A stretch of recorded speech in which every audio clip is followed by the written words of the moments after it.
Hi, it's Mrs. French with your OG lesson for today.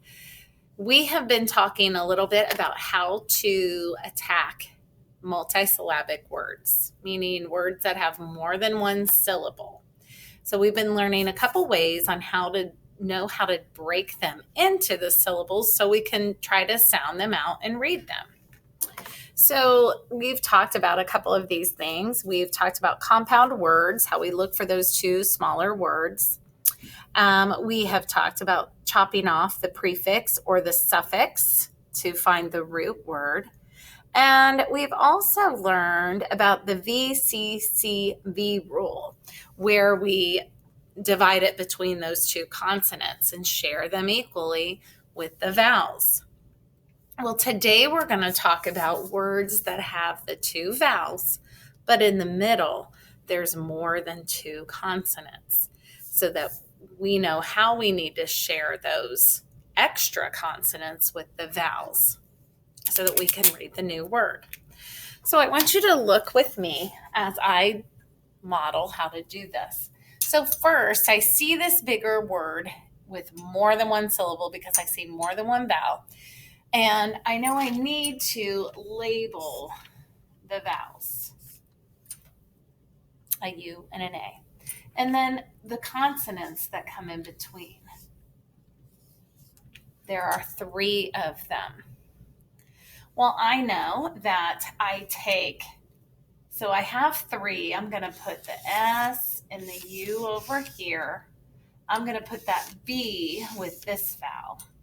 Over here, I have the A, C, T, and I'm going to put that R with it. So that's sharing. That's what I would do if I only had 2 consonants in between, but I have this T yet. Well, B and T don't usually blend together. They're not a digraph. It's really kind of odd to say together. Subtract. No, that really doesn't work. But T and R is a pretty common blend. So I'm going to put the T with that second syllable. Subtract. Subtract. That's the word. So I would divide this word between the B and the T. Subtract. I can break it down then. So now I'm going to go on and I'm going to try another one following that same strategy. So I see 2 vowels. So I'm going to label those. So I know it's got 2 syllables then. Then I'm going to label the consonants in between them. C, another C, another C. M, P, and K are all consonants. So I have more than I can just evenly share.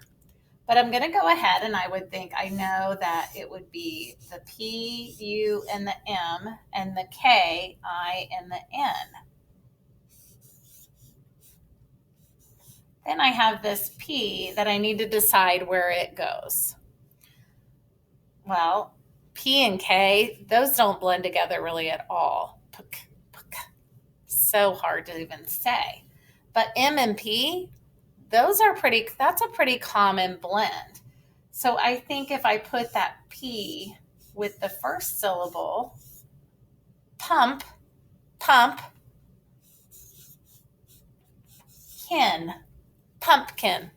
That's my new word. And I divide it between the P and the K. Pumpkin.